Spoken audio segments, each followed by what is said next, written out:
Olá a todos os amigos do canal Síntese, continuando a aula 5 aí de Direito Constitucional, vamos falar hoje sobre as principais formas de governo. Vamos falar aí. A primeira monarquia, né? Você tem aquela figura do rei, o rei que manda, né? Deus salve a rainha, como diz lá na Inglaterra, lá na Grã-Bretanha, né? Então a primeira característica que você tem a monarquia aí é vitalicidade, né? O governo é por toda a vida do rei ou da rainha, né? A vida do rei morreu, assim que ele morreu que passa para o próximo, né? E a gente tem a hereditariedade, né? Que o mandato é passado de pai para filho. O príncipe filho lá assume e ele se torna rei, né? É uma característica, né? E outra característica também da monarquia é a irresponsabilidade do rei, né? Não é que o rei é irresponsável, mas é que o rei nunca erra, né? Aqui no Brasil a gente lembra que teve um império, né? No século passado o Brasil chegou a ter rei, né? Imperador, e na primeira Constituição lá estava, primeira Constituição brasileira, que era uma Constituição que a forma de governo era a monarquia, estava extremamente claro lá que tudo que o rei fizer de errado não é culpa dele, né? Porque existe essa característica de responsabilidade do rei, né? E veio a república. Qual que é a ideia da república, né? A própria palavra diz república, do povo, né? O que torna-se público, né?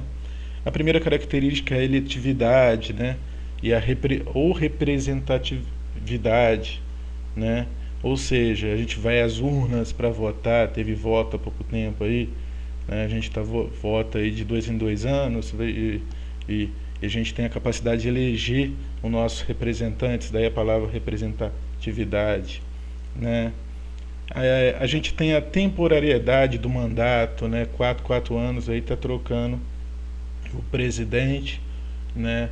Teve época que esse tempo era maior, mas sempre existe um limite de tempo para alguém que está representando o povo lá em cima, né?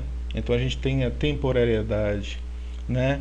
E a responsabilidade, diferente lá da monarquia, que tudo o que o presidente, o prefeito, o governador fizer, ele tem que seguir regras e ele é totalmente responsável. Se caso fizer alguma coisa errada, ele vai pagar pelos erros dele, né? São as características da forma de governo da República, né? Vamos falar um pouco de sistemas de governo. A gente tem dois principais aí, que é o presidencialismo, que é o brasileiro, né? Que o chefe do Estado é o chefe do governo, né? A gente tem a presidenta Dilma Rousseff aí como a nossa chefe de Estado, chefe de governo. Daqui a um tempo vai ser outra pessoa e assim vai passando, né? E sempre a gente vai ter um representante lá. E outra forma de governo é o parlamentarismo, né? O mandato lá, o representante, ele tem uma representação só política e tudo que ele decidir tem que ter a aprovação do parlamento, né?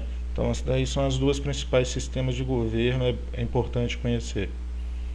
Sobre regimes políticos, né? A gente tem o democrático, ou seja, governo do povo, né? O regime político é do governo do povo. E ele é dividido em três características, né? A direta, a indireta ou a semidireta, né? A direta, ela é que toda decisão democrática é feita pelo povo.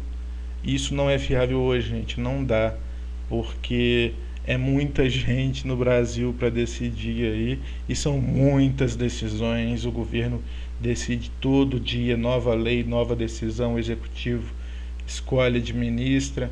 Então isso só aconteceu lá na Grécia Antiga, que você tinha lá as assembleias e o povo participava, porque o povo era menor, né?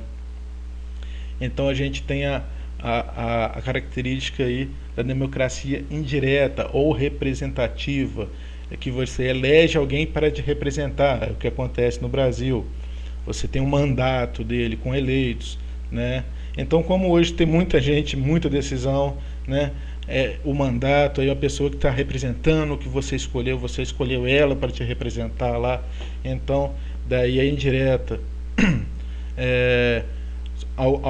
Alguma atenção aí, algumas características que é prevista na Constituição, como a iniciativa popular, plebiscito, referendos, já é características de democracia direta, porque um referendo, um plebiscito a gente escolhe, o povo todo brasileiro escolhe, então é uma característica de democracia direta.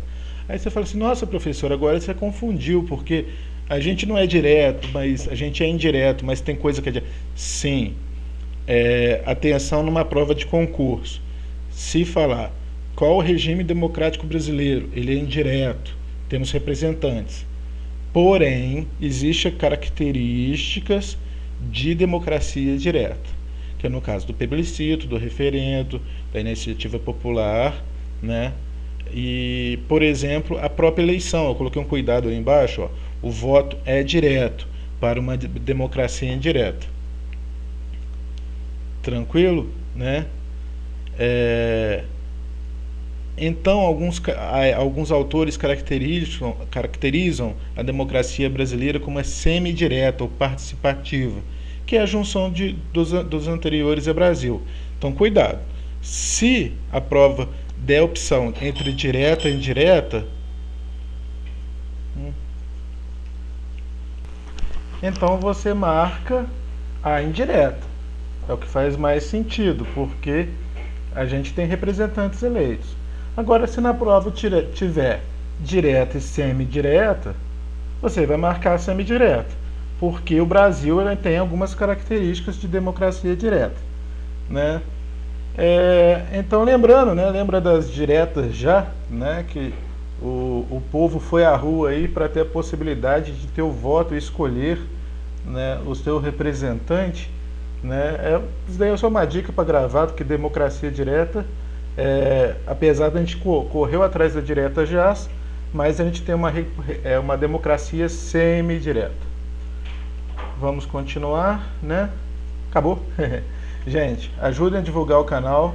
Um grande abraço e até a próxima aula. Valeu!